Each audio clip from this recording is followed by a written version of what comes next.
കേരളത്തിന്റെ വികസന കുതിപ്പിൽ വലിയ മുന്നേറ്റമാണ് ഈ റോഡ് യാഥാർത്ഥ്യമാവുന്നതോടെ സംഭവിക്കുക.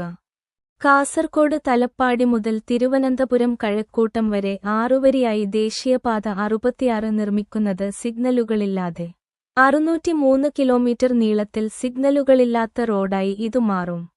സംസ്ഥാനത്തെ സിഗ്നലുകളില്ലാത്ത ആദ്യത്തെ പ്രധാന റോഡാകുമിത്.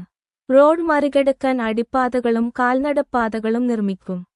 ദേശീയപാതയിൽ നിർമ്മാണം പൂർത്തിയായ കഴക്കൂട്ടം മുതൽ മുക്കോല വരെയുള്ള ഭാഗത്തു മാത്രമാകും സിഗ്നൽ ഉണ്ടാകുക. നിലവിൽ ഇടപ്പള്ളി മുതൽ അരൂർ വരെയുള്ള പഴയ റോഡിനുപകരം പുതിയ മേൽപ്പാലവും വരും.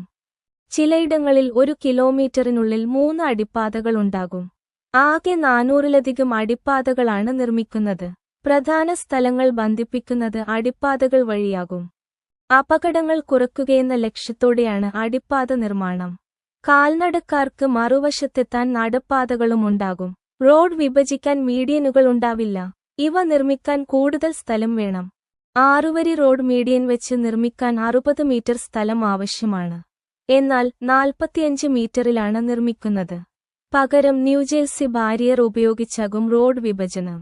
ബാരിയറിന് 0.61 മീറ്റർ വീതിയേ ഉണ്ടാകൂ. 12 ടോൾ ബൂത്തുകളാണ് ദേശീയപാത 66-ൽ വരുന്നത്. സർവീസ് റോഡിൽ നിന്ന് മെയിൻ റോഡിലേക്ക് വാഹനങ്ങൾക്ക് കയറാനും തിരിച്ചിറങ്ങാനുമുള്ള സ്റ്റോറേജ് ലൈനുകൾ ഉണ്ടാകില്ല. നിലവിൽ 4 വരിയായി നിർമ്മിച്ച കഴക്കൂട്ടം കാരോട് റീച്ചിൽ സ്റ്റോറേജ് ലൈനുണ്ട്. പുതിയ പാതയിൽ സർവീസ് റോഡ് വഴി മാത്രമേ പ്രധാന റോഡിലേക്ക് കടക്കാൻ കഴിയൂ. ഇടക്കൊന്നും റോഡ് മുറിച്ചുകടക്കാനുള്ള വഴിയുണ്ടാകില്ല. നിർമ്മാണം പൂർണ്ണമായും പൂർത്തിയാകുന്നതോടെ കാസർകോട് നിന്ന് തിരുവനന്തപുരത്തേക്ക് മണിക്കൂറിൽ 100 കിലോമീറ്റർ വേഗത്തിൽ സഞ്ചരിച്ചാൽ 7 മണിക്കൂറിൽ എത്താം.